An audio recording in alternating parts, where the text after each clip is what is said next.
दोस्तों नमस्कार। असल भारत कहां मिलेगा? असल भारत की पहचान गांव से है या शहरों से है? गरीब की झोपड़ी से है या रईसों की अट्टालिकाओं से है? पानी के लिए तरसते लोगों को देखकर भारत को समझा जा सकता है या फिर बोतल बंद पानी हाथ में लिए हुए सड़क पर दौड़ते भागते लोग, बड़ी बड़ी गाड़ियों के भीतर समाये हुए लोग, उनके जरिए भारत को देखा जाए? भारत है कहां पर? और क्या भारत की समझ भारत को चलाने वाले राजनेताओं की समझ से दूर हो चली है, या फिर वो जानते समझते हैं किस भारत को कैसा रखना है? जो गरीब है वो गरीब और गरीब हो जाए, जो रईस है वो और रईस हो जाए। असमानता की दूरी को पाटना राजनीति का काम नहीं है, सत्ता का काम नहीं है, गवर्नेंस का काम नहीं है, सरकारों का काम नहीं है। लोकतंत्र तो सबको बराबरी का हक देता है। एक वोट रईस भी डालता है, एक वोट गरीब भी डालता है। उस हिंदुस्तान के भीतर सड़क पर चलते हुए और हिंदुस्तान को चीरते हुए क्या कोई राजनीतिक दल या नेता उस देश को समझ सकता है जिस देश में हर पायदान पर करोड़ों की तादाद में लोगों की मौजूदगी हो? भारत जोड़ो यात्रा पर निकले राहुल गांधी के सामने चुनौती है, या फिर कांग्रेस अपने नेता को आने वाले वक्त में प्रधानमंत्री के पद पर देखना चाहती है? इस देश के भीतर जितने सवाल हैं, उन सवालों से अनभिज्ञ तमाम पॉलिटिकल पार्टीज और उसमें कांग्रेस अब भारत जोड़ो यात्रा के जरिए उन लोगों के दर्द को समझना चाहती है, या फिर जब संवाद की दूरियां टेक्नोलॉजी के युग में भी कॉरपोरेट और मीडिया के आश्रय सत्ता की गोदी में जाकर बैठ चुकी हो, तो फिर कांग्रेस क्या करेगी? वह लोगों से संवाद बनाने निकली है या अपनी पहचान को दिखाने निकली है? जाहिर है बहुत सारे सवाल हर जहन में होंगे, लेकिन जरा कल्पना कीजिए, आजादी के 36 बरस के बाद इस देश में एक प्रधानमंत्री, जो प्रधानमंत्री उस वक्त नहीं थे, चंद्रशेखर, वह भी भारत यात्रा पर निकले थे। और कमोवेश वही रूट है जिस रूट पर राहुल गांधी चलेंगे। कुछ राज्य इधर उधर हो सकते हैं क्योंकि उनकी यात्रा, चंद्रशेखर की यात्रा राजघाट पर खत्म हुई थी और राहुल गांधी की यात्रा कन्याकुमारी से शुरू होकर कश्मीर में खत्म होगी। लेकिन जब चंद्रशेखर 1983 यानी आजादी के 36 बरस बाद तमिलनाडु के एक गांव से गुजर रहे थे, तो एक बुजुर्ग महिला ने पूछा, पानी कब मिलेगा? पीने का पानी गांव में आता नहीं है। चंद्रशेखर ने कहा, दिल्ली जाकर कहूंगा। और जब पार्लियामेंट में वो भाषण देने के लिए खड़े हुए तो उन्होंने 6 ही चीजें बताई: रोटी, कपड़ा, मकान, पढ़ाई, दवाई और पानी। यही 6 चीजें हैं जिसके लिए भारत की पहचान अब भी भारत को दूर रखे हुए है। और उस 36 बरस बाद की यात्रा के 39 बरस के बाद राहुल गांधी पद यात्रा पर निकले हैं। यात्राएं इस देश के भीतर में बहुत हुई है और हर यात्रा का कहीं ना कोई प्रतिफल उस राजनीतिक दल या नेता के भीतर जरूर आया है। लोगों ने उनसे संवाद बनाया, उनके अपने सरोकार लोगों से जुड़े और एक संवाद की स्थिति ने राजनीतिक सत्ता तक भी पहुंचाया है। यात्राओं के उस सिलसिले में इतिहास के पन्नों को खोलते हुए मौजूदा वक्त में जब आप खड़े होंगे तो हो सकता है आपके जहन में एक साथ कई सवाल आ जाएं। आप कहेंगे, आज समानता का जिक्र हो रहा है, लेकिन यहां तो बहुत सारे कांग्रेसी जो कन्याकुमारी में आज नजर आए, उनके तो अपनी तादाद करोड़पतियों की स्थिति में है। वह क्या गरीबी का जिक्र करेंगे जो खुद रईसी में रखते हैं? यही स्थिति इस देश के नेताओं की है, तो क्या इन नेताओं से आम लोग घृणा करते हैं? और आम लोग के सामने लोकतंत्र का मतलब सिर्फ एक वोट देना है, तो उस वोट की खातिर लोगों से संवाद बनाया जाता है। तो क्या 2024 को लेकर यह यात्रा निकल पड़ी है जिसमें कांग्रेस सक्रिय हो जाए, इस देश के लोग कांग्रेस को जान सके, समझ सके? राहुल की पदयात्रा के जरिए उनके संघर्ष के माध्यम को यह देश जानने समझने लगे। कौन सी परिस्थिति इस देश में लोगों के जरिए वोट में तब्दील हो जाएगी? या यह कहा जाए कि कन्याकुमारी से कश्मीर तक अगर सिर्फ कांग्रेसी ही यात्रा करते हुए नजर आएंगे तो फिर वह भीड़ होगी। लेकिन जनता ने अगर जुड़ना शुरू कर दिया, जैसे महात्मा गांधी जब चला करते थे, लोग जुड़ते चले जाते थे और वो कारवां इतना बड़ा होता था कि परिवर्तन की दिशा इस देश को आजादी में ले गई, तो क्या मौजूदा वक्त में जनता के भीतर जो सवाल हैं, उन सवालों को लेकर जुबां कांग्रेस बनना चाहती है? क्योंकि उसकी जुबां पर तो पार्लियामेंट के भीतर भी ताले लगे हुए हैं, पैसा उसके पास है नहीं कि वो प्रचार कर सके। तो ना पार्लियामेंट है, ना प्रचार की परिस्थिति उसके साथ है, तो संवाद बनाना ही एकमात्र काम है। हमें लगता है कि इस यात्रा के मद्देनजर आज उन परिस्थिति को समझिए कि अगले 150 दिनों तक इस देश में कांग्रेस क्या करेगी। कांग्रेस क्या हर शाम टेलीविजन चैनल पर होने वाली ऐसी बहसों में शामिल होगी जो इस देश के भीतर में लकीर खींचते हैं? वही लकीर को मिटाने के लिए एक तरफ राहुल गांधी और कांग्रेसी यात्रा कर रहे होंगे, और क्या चैनलों पर चर्चा के लिए कांग्रेसी कहीं नजर आएंगे, या अगले 150 दिनों तक वो कहीं नजर ना आए? पहला सवाल यह भी है। दूसरा सवाल यह भी है कि क्या यह सारी परिस्थिति राजनीतिक चुनाव के मद्देनजर या उसके जद्दोजहद इसीलिए हो रही है क्योंकि 150 दिनों का मतलब है फरवरी 2023 तक यह यात्रा चलेगी, और फरवरी 2023 तक का मतलब बहुत साफ है कि इस दौर में गुजरात में चुनाव हो चुके होंगे। इस दौर में गुजरात के साथ साथ जो राज्यों के चुनाव लकीर के साथ आगे बढ़े हैं, खत्म होते ही कर्नाटक के चुनाव सामने आ चुके होंगे।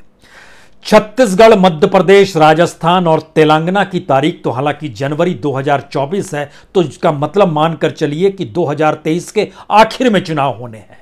लेकिन अगला सवाल यह भी है कि जिन जगहों से यात्रा निकलेगी उसमें चुनावी राज्य तो 2024 से पहले कर्नाटक आता है, राजस्थान आता है, मध्य प्रदेश आता है, हिमाचल का बॉर्डर का इलाका आता है, बाकी तो कोई राज्य आते नहीं हैं। लेकिन फिर वही सवाल, अगर जनता साथ में ना चले और कांग्रेसी ही चलते चले जाएं, ये जानते समझते हुए कि इस देश को जानना जरूरी है, और जानने के बाद जो उनके मुख से जो सवाल निकले वह इस देश के लोगों से जुड़े हुए हों, तो 4 सवाल एक साथ मौजूदा वक्त में इस देश की परिस्थिति को बतलाते हैं। पहला, यह देश भूख का शिकार है, भूखमरी की परिस्थितियां हैं, इसीलिए 5 किलो अनाज 80 करोड़ लोगों को मुफ्त में दिया जा रहा है, जिसको लेकर प्लानिंग है कि 2024 तक इसे दिया जाए। या इस देश की आर्थिक परिस्थितियों के मद्देनजर जहां कॉरपोरेट साथ है, तो क्यों नहीं राशन के साथ साथ इस 5 किलो अनाज को राजनीतिक सत्ता लगातार के लिए मुफ्त में देने का ऐलान कर दे। बहुत बोझ नहीं पड़ेगा, 2 लाख करोड़ का एक लिहाज से राशन और सबको मिला दीजिएगा मुफ्त अनाज को, इतना ही बोझ पड़ेगा। तो क्या इस देश की भूख को यह भारत जोड़ो यात्रा समझ पाएगी? और जो नैतिक बल चाहिए किसी भी नेता के भीतर में, जहां पर वह इस बात का ऐलान करे, मैंने इस देश को देखा और जाना समझा, उसके बाद मुझे लगता है कि मुझे कोई हक नहीं है कि मैं करोड़पति होकर इन लोगों की भूख का जिक्र करूं। यह मुश्किल सवाल है। इस देश के भीतर राजनीतिज्ञों की बैंक बैलेंस 5 बरस में जो सत्ता में आते हैं, उसकी रफ्तार औसतन 170% की बढ़ोतरी है।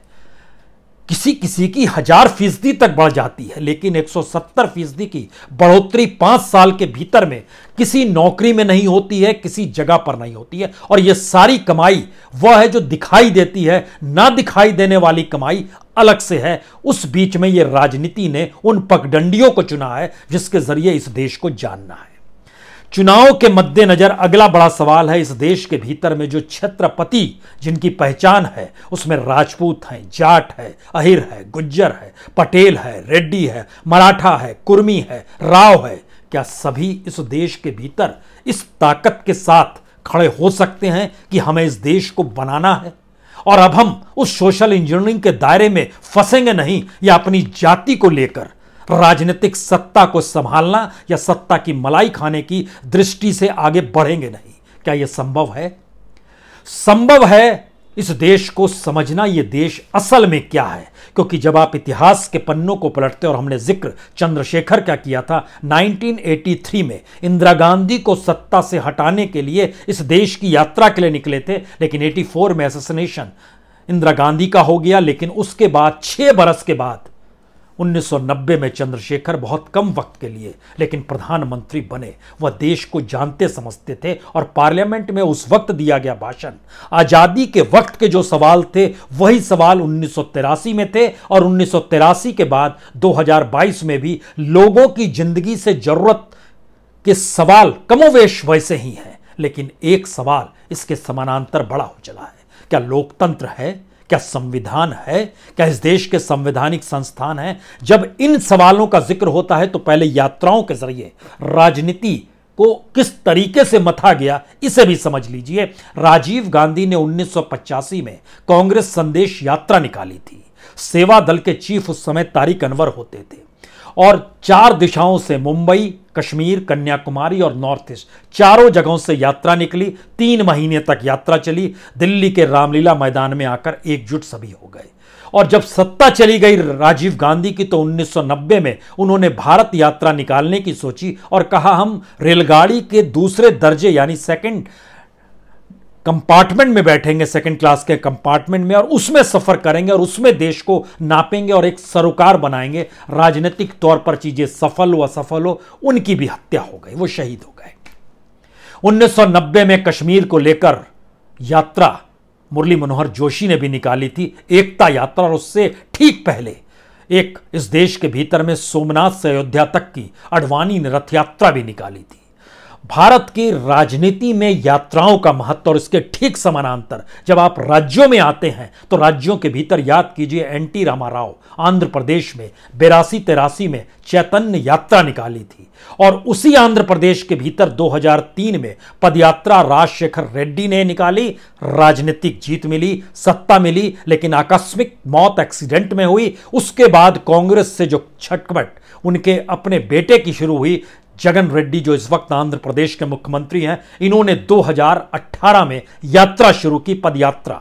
गांव गांव को मथा, सबको साथ लिया, पिता को याद किया और उसी पगडंडी पर चल निकले और राजनीतिक सत्ता उनके पास आ गई। ममता बनर्जी ने भी बहुत यात्राएं निकाली लाल किले को ढहाने के लिए। लाल किले का मतलब वह लाल दीवार थी जो कम्युनिस्टों की थी, उसको उन्होंने ढाया भी, अपनी सत्ता भी बनाई और नर्मदा को लेकर चारों तरफ से घेरने की कोशिश नर्मदा परिक्रमा के जरिए दिग्विजय सिंह ने की। वही दिग्विजय सिंह इस पदयात्रा जो राहुल गांधी की निकल रही है भारत जोड़ो, इसके असल मामले में वही लीड कर रहे हैं। कैसे पूरी यात्रा को किस रूप में संचालित करना है, कहां क्या व्यवस्था करनी है, यही वो तय कर रहे हैं। उन्होंने अपने तौर पर परिक्रमा जो की थी नर्मदा की, वह भी 3000 किलोमीटर के लगभग हो गई थी। उसके बाद बीजेपी सत्ता में आए या ना आए, लेकिन कांग्रेस सत्ता में आई, लेकिन फिर एक नया लोकतंत्र शुरू हुआ विधायकों की खरीद फरोख्त का और मध्य प्रदेश की राजनीतिक सत्ता भी कांग्रेस के हाथ से खिसक गई। अब यहां पर सबसे बड़ा सवाल है कि जब उदयपुर चिंतन शिविर से इस यात्रा का जिक्र हुआ और रामलीला मैदान पर पहुंचकर राहुल गांधी ने 4 दिन पहले ही जब कॉरपोरेट और मीडिया का जिक्र किया, यानी ना पैसा है ना प्रचार है, ना न्याय है, ना संवैधानिक मूल्य इस देश के भीतर में बचे हैं, क्योंकि अदालतों को लेकर भी उनके भीतर निराशा और कॉन्स्टिट्यूशनल इंस्टीट्यूशन को लेकर भी निराशा। संसद और सड़क का जिक्र करते हुए ना लोकतंत्र संसद के भीतर ना सड़क के ऊपर वोट तंत्र, यानी कहीं निशाना था कि चुनाव तो हिटलर भी जीत जाता है या हिटलर ही चुनाव जीतता है। लड़ाई कितनी बड़ी है और कांग्रेस के सामने कैसी मुश्किल है, अगले 150 दिनों तक क्या कांग्रेस इसे समझ पाएगी? वह हाईकमान जिसके चारों ओर बर्रे की छत्ते की तरह मनमड़ाते हुए वैसे रईस कांग्रेसी घिरे पड़े हैं जिन्हें पता है कि दरअसल उनकी पहचान कांग्रेसी के तौर पर ही हो सकती है, क्योंकि कांग्रेस का मतलब राजनीतिक सत्ता रहा है और पहली बार विपक्ष के तौर पर कांग्रेस है, तो संघर्ष करने वालों से अब भी कहीं ज्यादा उन लोगों की पहचान कहीं ना कहीं दिल्ली के भीतर कांग्रेसी दफ्तर से लेकर नेता के इर्द गिर्द अगर रहती है, तो इस यात्रा के भीतर में वह चेहरे आएंगे क्या जो युवा हों, जो संघर्ष करते हुए दिखाई दें, या फिर वही चेहरे होंगे जो सांसद हैं, जो विधायक हैं, जो मंत्री हैं, जो मुख्यमंत्री हैं, जो राजनीतिक तौर पर जिनका चेहरा पहचाना जाता है? क्या वही निकल कर आएंगे या एक नई पौध निकल पर आएगी? क्योंकि जिन मुद्दों को उठाया है उसमें आर्थिक असमानता तो कांग्रेसी कार्यकर्ताओं में और कांग्रेस के नेताओं तक के बीच में है। क्या उसको पाट पाएंगे? अगला सवाल है, जो भेदभाव, अपराध, घृणा इस समाज के भीतर लगातार राजनीतिक सत्ता के जरिए भरी जा रही है, क्या वह राजनीतिक सत्ता प्राप्त करने के लिए भरी जा रही है? इसको समझा पाने की स्थिति में यह यात्रा आ पाएगी? और अगर इसके ठीक समानांतर पंचायत और गांव तक में जिन यात्राओं को परिणाम स्वरूप कांग्रेस मानकर चल रही है कि समानांतर में निकलेगी, क्या वो मैसेज को समेटकर इस देश के भीतर कांग्रेस रख पाने में सफल होगी? क्योंकि इस देश के कांग्रेस पार्टी का मतलब सिर्फ कांग्रेस नहीं, राहुल गांधी विचारधारा से जोड़ते हैं, भारत की पुरानी पीढ़ी इस देश का हिस्सा मानती है और कांग्रेस को पॉलिटिकल पार्टी के तौर पर कोई देख नहीं पाता है। बाकी तमाम पॉलिटिकल पार्टी आजादी के बाद निकलकर बनी, आजादी से पहले और लंबा संघर्ष करते हुए वामपंथी थे, कुछ सोशलिस्ट थे और कांग्रेस थी। इन धाराओं के साथ जो लोग सत्ता में मौजूदा वक्त में हैं, वो जानते हैं चुनाव जीतना और चुनाव जीतने के तौर तरीके के लिए इस देश के भीतर में कितनी पगडंडियों को बनाना है, जो दूर से नजर आए कि देखिए कोई किस जाति का है, कोई किस धर्म का है, कोई भूख का शिकार है, कोई रईसी में एक नेटवर्थ बढ़ाने का शिकार है। हर की जरूरत इस देश के भीतर में अलग अलग है और हर कोई एक दूसरे के खिलाफ खड़ा है। इसे पाटेगा कौन? राजनीतिक तौर पर कोई राजनीतिक दल अपने कांधे पर अपनी ही पॉलिटिकल पार्टी और नेताओं के उस भ्रष्टाचार का, उस वोट बैंक का, उस गैर सरोकार का जो लबादा ओढ़े हुए, क्या वो उसे उखाड़ फेंकने की स्थिति में आएगा? अगर नहीं आएगा तो फिर एक भ्रम की स्थिति इस देश के भीतर में यह सोचकर बन जाती है कि सत्ता करते करते अगर एक थक गया तो दूसरे को जगह दे दो। लेकिन यह देश इस एक दूसरे के चक्कर में गायब और लापता और कहीं ना कहीं विपन्न स्थिति में पहुंचता चला जा रहा है। फिर भी भारत जोड़ो यात्रा के जरिए जिस बात का जिक्र है उसमें गवर्नेंस में सरकारी एजेंसियों के दुरुपयोग का भी जिक्र है, घृणा और नफरत का भी जिक्र है, आर्थिक असमानता का भी जिक्र है। लेकिन सवाल यह है, इन सवालों को उठाते हुए अगर कांग्रेसी चल रहा है तो वो भीड़ है, जनता चलेगी तो वो परिवर्तन होगा। और यह रास्ता इसीलिए बड़ा महत्वपूर्ण हो चला है क्योंकि अपने तौर पर इस देश के भीतर में जो बेरोजगारी, महंगाई, किसान, दिहाड़ी मजदूरों की खुदकुशी, नफरत की आवाज तले हिंसक होता समाज, ऐसी परिस्थिति में इस देश को लाकर खड़ा कर दिया गया है जहां कांग्रेस के अपने भीतर जो नए चेहरे, युवा चेहरे, संघर्ष के प्रतीक के चेहरे, वह किस रूप में निकल कर आएंगे, यह शायद एक अबूझ पहेली है। अबूझ पहेली का मतलब इस देश को समझना और इस देश को खोजने से भी है। क्या यह कल्पना की जा सकती है कि जल से नल का नारा इस देश के प्रधानमंत्री जब लगाते हों तो उसी दौर में इस देश में बोतल बंद पानी का जो मुनाफा है वह उस पूरी योजना के बजट का दुगना दे रहा हो? इस देश के भीतर में 6 लाख करोड़ से ज्यादा का मुनाफा बोतल बंद पानी से कमा रहे हो और इस देश के भीतर में जल से नल की परिस्थिति 50,000 करोड़ की हो, जो बजट है उसके लिए भी वर्ल्ड बैंक और आईएमएफ से पैसा चाहिए। क्या यह कल्पना की जा सकती है कि इस देश के भीतर में जिस पढ़ाई और शिक्षा का जिक्र हो रहा है उसके लिए इस देश का पूरा बजट जितना है, राज्यों का बजट हो, केंद्र सरकार का बजट हो, लेकिन इसके ठीक समानांतर निजी तौर पर जो एजुकेशन से कमा रहे हैं वह उस बजट की तुलना में लगभग 6 गुना ज्यादा हो? क्या यह कल्पना की जा सकती है? जो स्वास्थ्य है, जो हेल्थ है, इस देश के भीतर में जो सरकारी इंफ्रास्ट्रक्चर है उसका जितना बजट 10 साल का होता है, उस 10 साल के बजट में राज्य और केंद्र के बजट को अगर आप मिला देते हैं तो उसको आप 6 से गुना कर दीजिए। हर बरस उतना मुनाफा प्राइवेट हेल्थ सेक्टर ले जाता है। यानी पानी अपना नहीं, पढ़ाई अपनी नहीं, हेल्थ सेक्टर अपना नहीं, और इसके साथ जो किसान है इस देश के भीतर में, इस देश के सारे किसानों का मुनाफा जो वह खेती करता है उसमें जो भी पैसा लगता है, उसके बाद जब बाजार में बेचता है, उसकी कमाई जितनी भी होती है उस कमाई को आप 3 से गुना कर दीजिए। यह इस देश में अभी भी चंद कॉरपोरेट के हाथों में, जो रिटेल सेक्टर में उस अनाज को बेचते हैं या बाहर एक्सपोर्ट करते हैं या फिर उसको दूसरे तत्व में तब्दील करके किसी भी अनाज को दूसरे प्रोडक्ट में तब्दील करके जो बेचा जाता है, यह मुनाफे का हिस्सा है। कौन सी परिस्थिति में इस देश को कहां खड़ा होना है और कैसी पगडंडी कन्याकुमारी से कश्मीर तक बनानी है, इस पदयात्रा के सामने शायद आजादी के बाद की सबसे बड़ी चुनौती है।